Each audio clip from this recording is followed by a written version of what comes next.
오늘은 갈라디아서 3장 15절에서 25절 말씀을 통해서 약속과 율법이라는 제목으로 말씀을 전하고자 합니다. 우리가 갈라디아서를 계속 보고 있습니다. 갈라디아서는 처음부터 하나님께서 바울을 통해 계속 강조하는 것이 있습니다. 율법의 행위가 아닌 그리스도의 믿음, 이것이 바로 오직 유일한 구원의 길이다. 이 내용을 이야기를 합니다. 왜 이런 일이 벌어졌느냐? 갈라디아 교회가 그리스도의 믿음으로 은혜로 받는 그 구원의 복음에서 속히 떠나서 다른 복음으로 갔다고 이야기를 했었습니다. 이 다른 복음이 무엇이냐 하면 율법의 행위, 특별히 이제 할례라든가 여러 가지 유대인들이 지켜야 됐던 그 율법의 행위들, 이것을 지켜야만 구원을 받을 수 있다. 그 내용으로 다른 복음으로 전해갔기 때문에 바울이 그것을 강하게 책망하는 것을 우리가 지금 갈라디아서 3장 지금까지 봐왔습니다. 그리스도를 믿는 나의 믿음 이전에 예수 그리스도의 믿음, 이 믿음을 말씀을 들음으로써 우리가 받아들임으로써 그것을 은혜로 구원을 얻을 수 있다. 이 말씀을 계속 강조해왔습니다.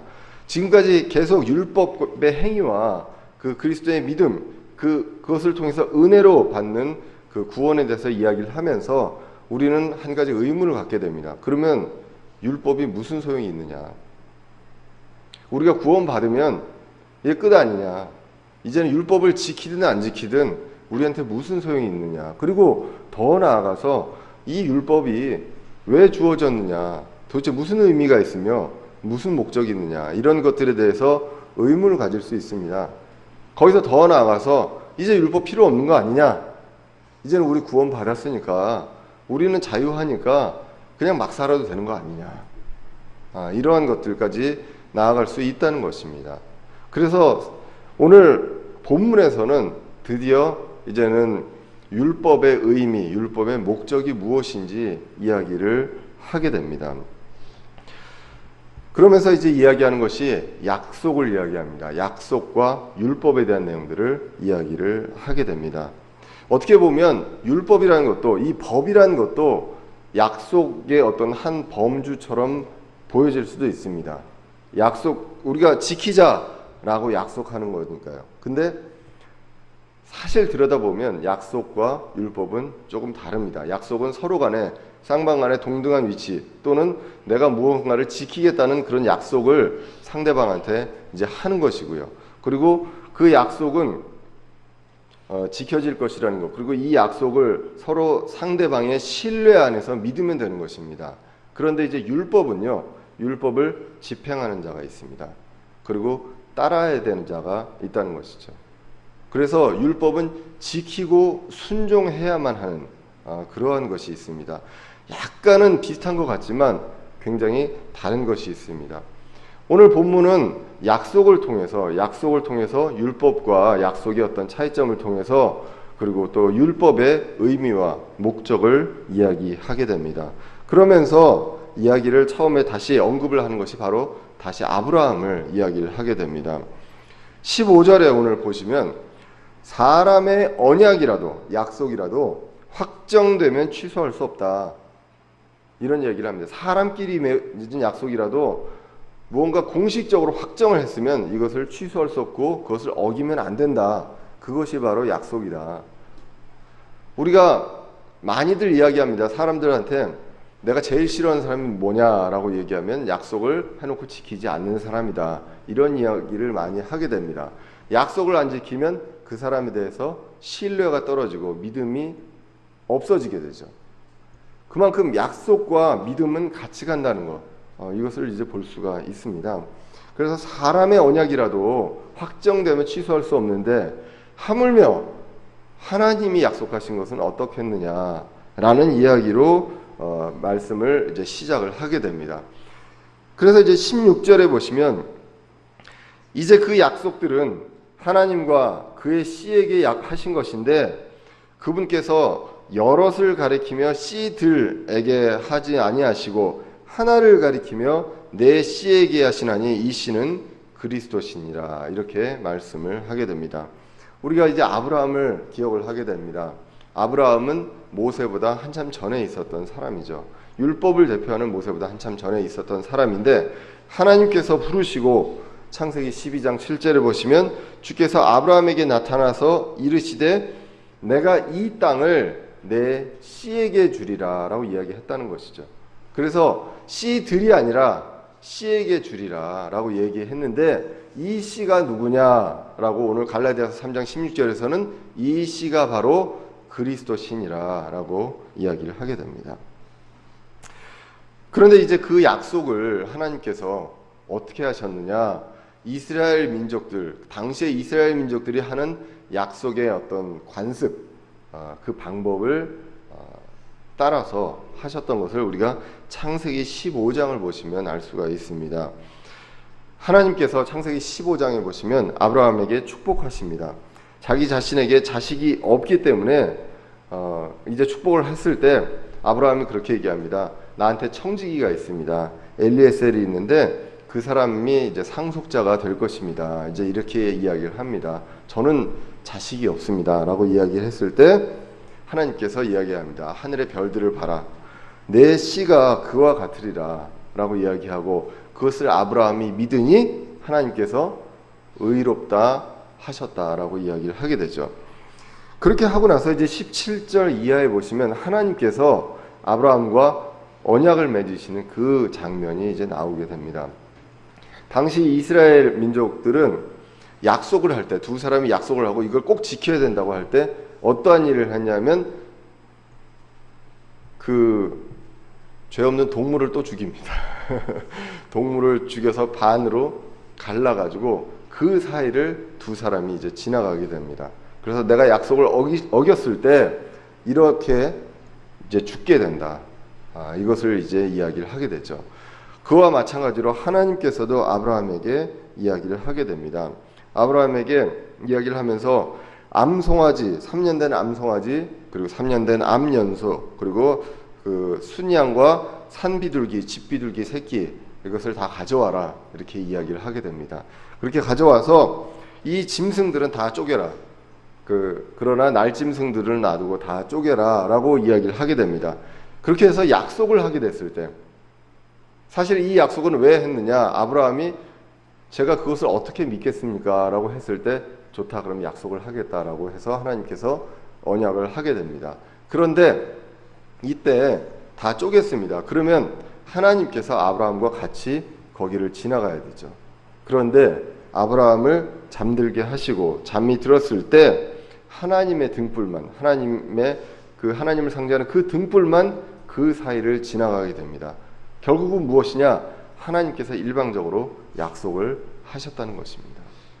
그 약속을 오늘 본문에서 갈라디아서 3장 16절에서 이야기를 하게 됩니다. 그것을 이야기하면서 17절 이하에서 보시면 약속이 먼저였다는 것을, 이 아브라함을 통해서 하나님께서 약속하신 그 씨 그리스도, 그리스도가 왜 오셨습니까? 그때부터 우리의 죄의 문제를 해결하시고 우리와 함께 영원히 함께 하시는 그것을 아브라함에게 약속을 하셨습니다.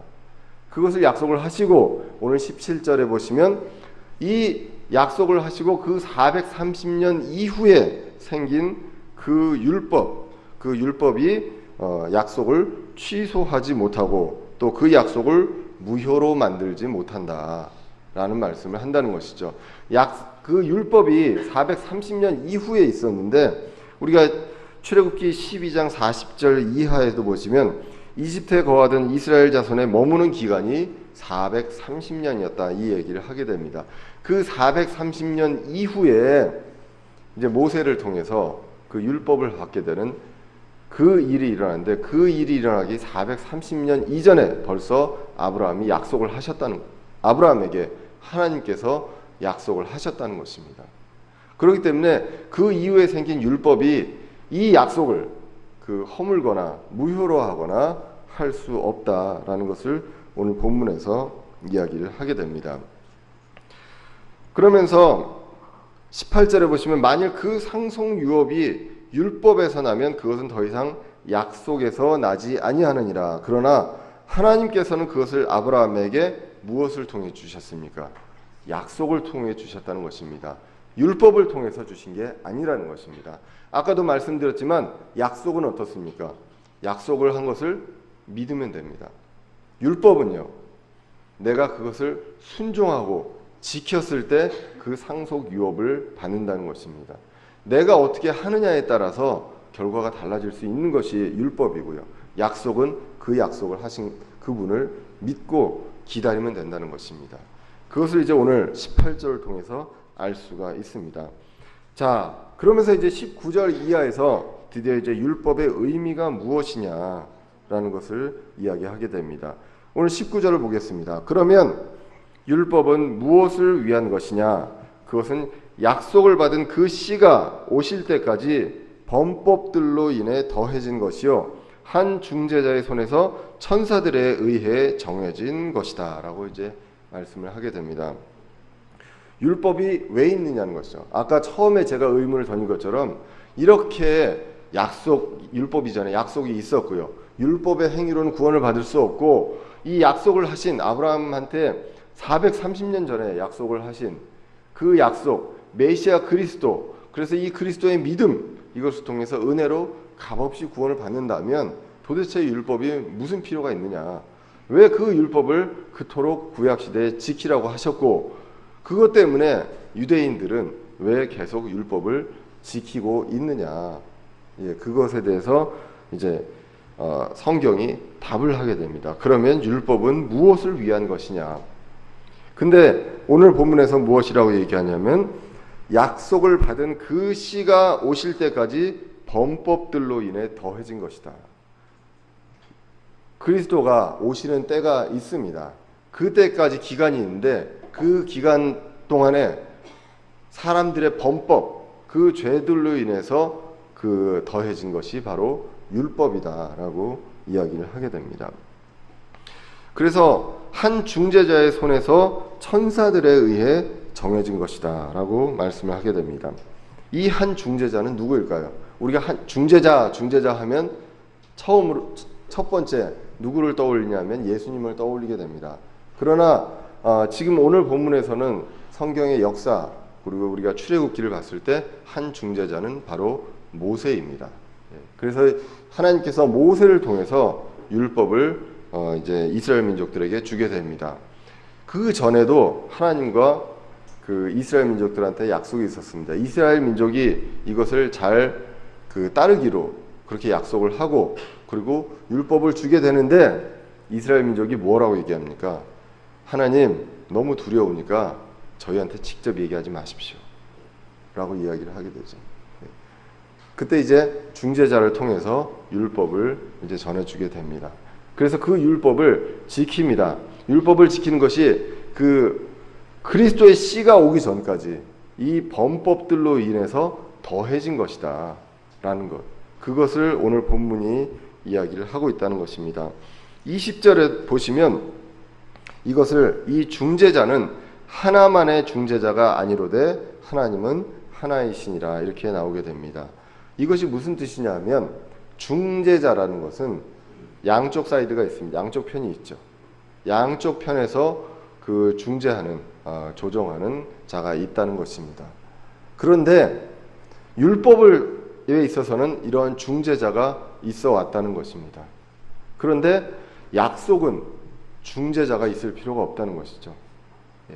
그래서 하나님이 직접적으로 이런 것들을 약속을 아브라함한테 하셨다는 것입니다. 율법은 굉장히 말하자면 자세합니다. 상세합니다. 그리고 굉장히 거창합니다. 하나님께서 거창하게 나타나셔서 하셨고요. 그런데 아브라함과 하나님은 어땠습니까? 하나님께서 아브라함에게 나타나시고 축복하시고 약속하시고, 그 약속을 그 쪼갠 짐승 사이로 하나님께서 혼자 지나가신, 그것을 이제 우리가 볼 수가 있습니다. 자, 그래서 이제 21절에 보시면 이 율법이 약속에 위배되느냐 이렇게 물어보게 됩니다. 그러면 율법이 하나님의 약속들에 위배되느냐? 결코 그럴 수 없느니라. 만일 생명을 줄 수 있는 율법이 주어졌다면 진실로 의가 율법으로 말미암아 있었으리라. 계속 이제 19절부터 이야기가 이어져 옵니다. 율법의 의미가 무엇이냐? 율법은 그리스도의 씨가 오기 전까지 사람들의 범법으로 인해서 더해진 것이고 한시적인 것이다. 그렇기 때문에 약속이 먼저 있었고 이 약속을 성취하는 그리스도의 그리스도, 아브라함의 씨로 오는 그리스도가 있고요. 그 약속을 성취하는 그 과정 속에서 율법이 더해진 것이기 때문에 율법이 하나님의 약속들에 위배되느냐? 결코 그럴 수 없느니라. 결코 그럴 수 없느니라는 이 말은 우리가 어디서 또 봤죠? 우리가 로마서에서 많이 나오는 것을 볼 수가 있습니다. 사도 바울이 God forbid 이것을 이제 결코 그럴 수 없느니라라고 이야기를 한다는 것입니다. 그래서 만일 이 율법도 생명을 줄 수 있는 것이라면 진실로 의가 율법으로 말미암아 있었으리라. 이 얘기를 바꿔서 얘기하면 어떻습니까? 율법은 생명을 줄 수 없다는 것입니다. 생명을 줄 수 있는 것은 약속이었습니다. 그 사이에 율법이 잠깐 더해졌다는 것, 그것을 오늘 본문이 이야기를 하고 있습니다. 자, 그래서 이제 22절로 가보시면 그러나 성경 기록이 모든 것을 죄 아래 가두었으니 이것은 주께서 믿는 자들에게 예수 그리스도의 믿음으로 말미암는 약속을 주려 하심이라 라고 이야기를 하게 됩니다. 계속 이야기합니다. 율법은 과정이었습니다. 그런데 여기서 갑자기 성경 기록이 나옵니다. 이 성경 기록이 무엇이냐? 그 당시에는 구약이죠. 그죠? 이 구약을 우리가 또 다른 말로 뭐라고 합니까? 구약 성경에서 율법이라고 하죠. 자, 그런데 이 율법이 모든 걸 어떻게 했냐? 죄 아래 가두었다고 합니다. 율법을 통해서 우리는 무엇을 합니까? 너희들 이것을 잘 지키면 상속 유업을 받고 그리고 복으로 그 약속하신 씨를 받는다. 이것이 아니라는 것입니다. 아브라함한테는 율법을 잘 지키면 내가 내 씨를 주리라 이렇게 이야기하지 않았다는 것이죠. 그래서 이 율법은 무엇이냐? 죄 아래 가두는 것이 목적입니다. 이 율법을 통해서 무언가를 내가 하나님께서 약속하신 것을 주려는 게 목적이 아니었다는 것입니다. 주께서 그래서 결국은 무엇을 하려고 하느냐? 율법을 통해서 주께서 믿는 자들에게 예수 그리스도의 믿음으로 말미암는 약속을 주려 하심이라 라고 이야기를 하게 됩니다. 자, 이게 무슨 뜻입니까? 율법은요, 범법 때문에 더해졌습니다. 그래서 율법을 통해서 성경 기록들이 모든 것을, 우리 모두를 어디 아래 가두니까? 죄 아래 가둡니다. 율법이 있기 때문에 우리가 죄를 알 수 있다는 것입니다. 그리고 거기서 더 나아가서 율법이 있기 때문에 우리는 어떻습니까? 절망할 수밖에 없습니다. 왜? 율법을 모두 다 지킬 수 있는 사람은 없다라는 것을 느끼기 때문입니다.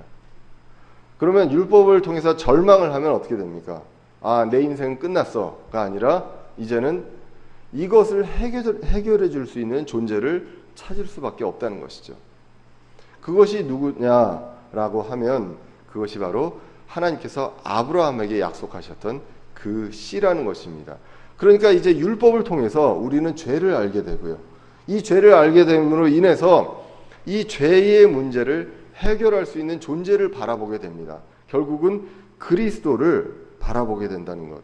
그래서 오늘 22절에서 얘기하는 것이 성경 기록이 모든 것을 죄 아래 가두었으니 이것은 주께서 믿는 자들에게 예수 그리스도의 믿음으로 말미암는 약속을 주려 하심이라. 이제는 예수 그리스도를 바라볼 수밖에 없다는 것입니다. 율법을 통해서 예수 그리스도를 바라볼 수밖에 없다는 것.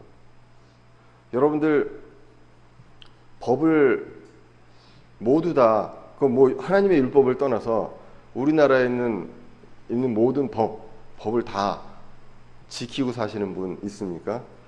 한번 손들어 보십시오. 예, 물론 전과가 있는 분들은 적을 겁니다. 하지만 전과가 없다 해도 여러분들 걸리지 않았을 뿐이지 다 법을 어기면서 살고 있습니다.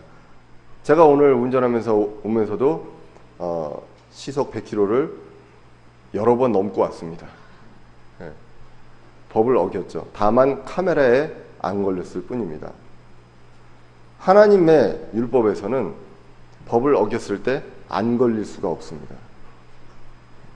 안 걸릴 수가 없으면, 자, 그러면 이야기를 합니다. 아니, 세상 법에 그럼 좋다 이거야. 105km, 105km 달렸다. 그걸 법을 어긴 거다. 그러면 법을 안 어기고 살 수 있는 사람이 어디 있느냐라고 반문을 할 것입니다. 맞습니다. 법을 안 어기고 법을 모든 걸 완벽하게 지키고 살 수 있는 사람은 이 세상에 없습니다. 결국은 법 없이도 살 수 있는 사람은 없습니다. 법에 안 걸리고 죽기 전까지 한 번도 안 걸리고 살아온 사람들이 많을 뿐이라는 것입니다.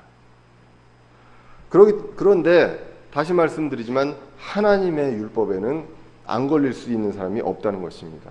그러면 우리가 절망할 수밖에 없다는 것이죠. 그러면 하나님의 율법에 걸렸다. 그러면 내가 징역을 살고 벌금을 내고 이게 아니라 모두가 다 어떻게 됩니까? 죽어야 됩니다. 하나님의 법상에서는 죄를 지으면 무조건 죽는 거잖아요. 그러면 이것을 해결할 수 있는, 내 스스로 해결할 수 있는 사람은 아무도 없다는 것이죠.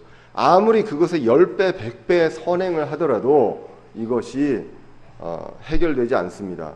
만약에 하나님께서요 10배, 100배로 만약 100배만큼의 선행을 하면 이것을 제하해 주신다라고 한다면 그 순간 우리는 죽지 말아야 합니다.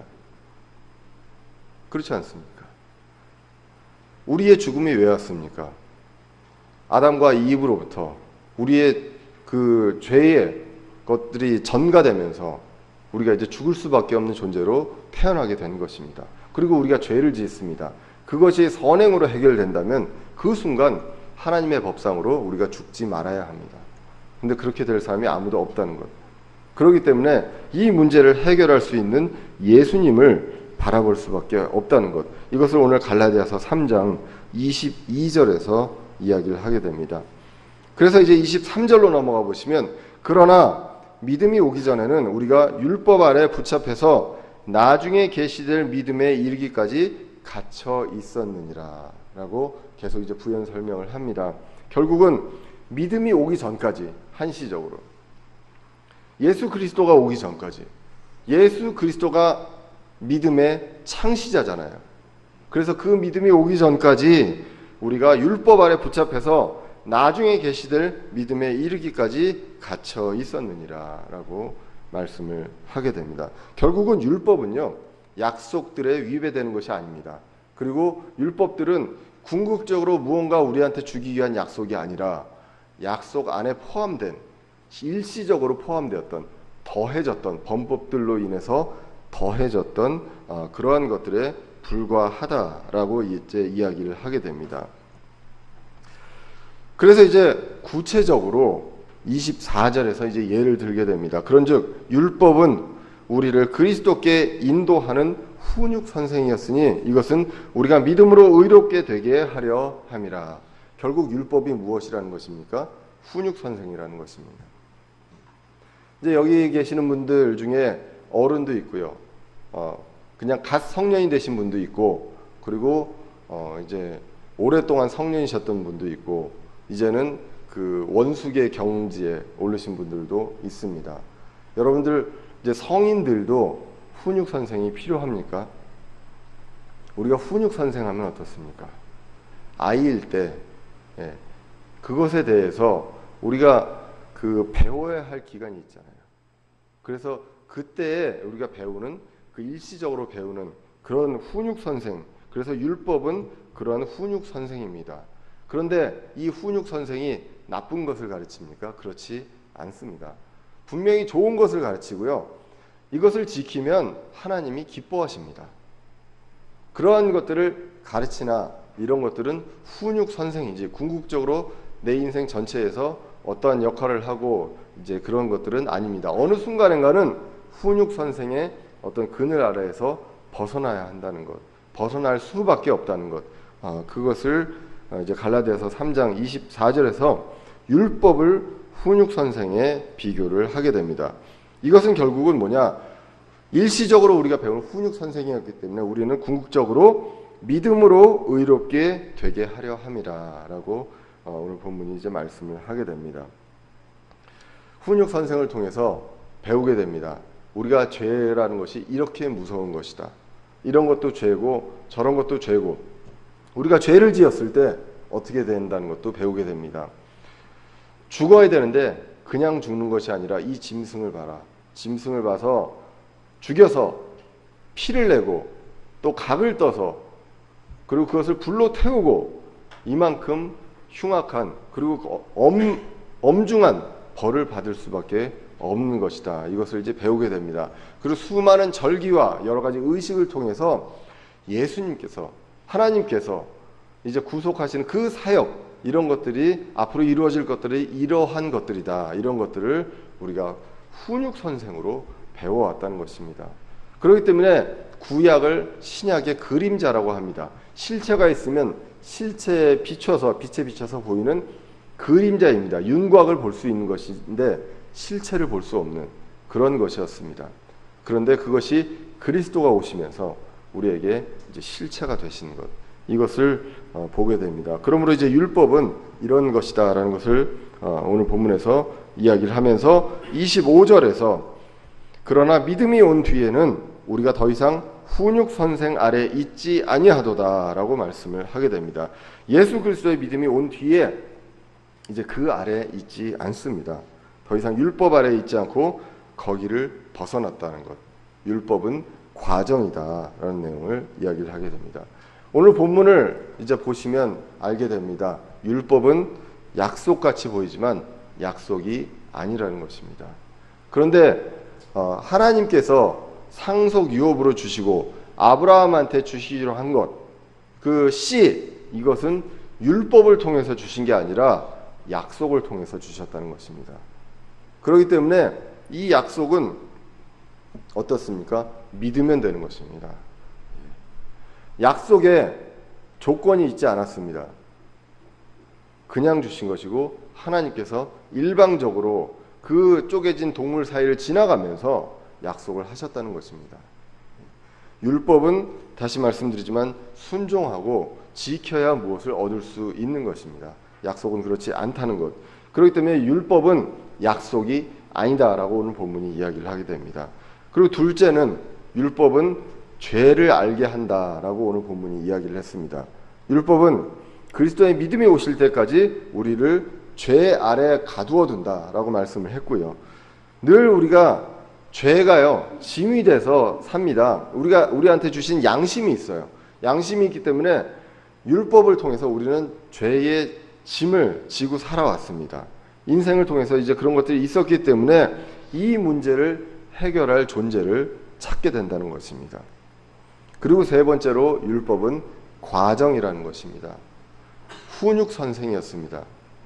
끝까지 우리 인생 끝까지 훈육 선생 아래에 있는 것이 아니라 이제 훈육 선생을 통해서 배운 것이 이제 끝나서 거기서 이제 벗어나서 그 어떤 배운 것들 가지고 살아가기도 합니다. 살아가기도 하지만 그것이 궁극적인 목적은 아니다라는 것을 이야기를 합니다. 우리가 어렸을 때 부모님, 선생님으로부터 교육을 받습니다. 그것이 쓸데없는 교육을 받았습니까? 절대 그렇지 않죠.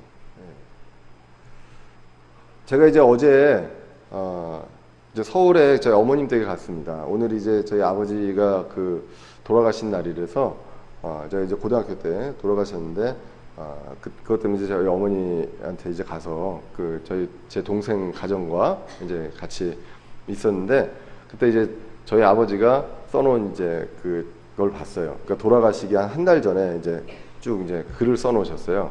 저한테도 써놓으셨고 제 남동생한테도 이제 써놨습니다. 쭉 써놨는데 그때 이제 쓰시다가 이제 힘이 들어서 이제 저한테까지 쓰는 거는 다 마치셨고 저희 동생한테는 이제 쓰다가 힘들어가지고 이제 중간에 이제 멈추셨더라고요.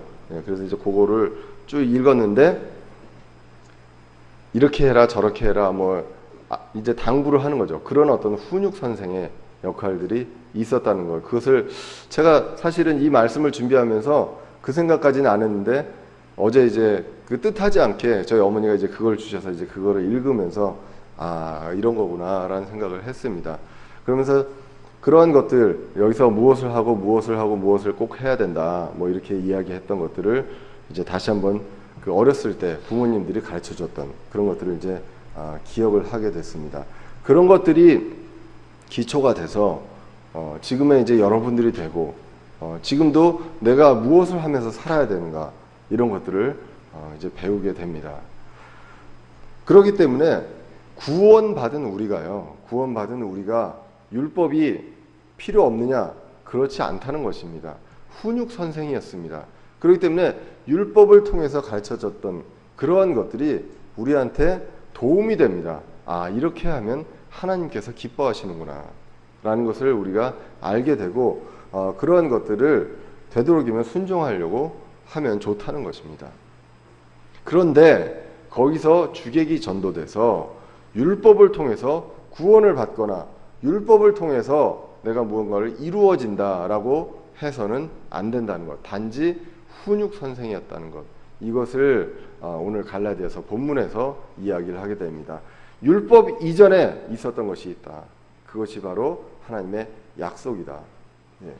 만약에 율법이 더해져서 이제는 내가 뭔가를 이걸 너희가 지켜야 이 약속을 한다면 처음의 약속과 달라지는 것입니다. 그럴 수 없다는 것. 그것을 오늘 본문이 이야기를 하고 있습니다.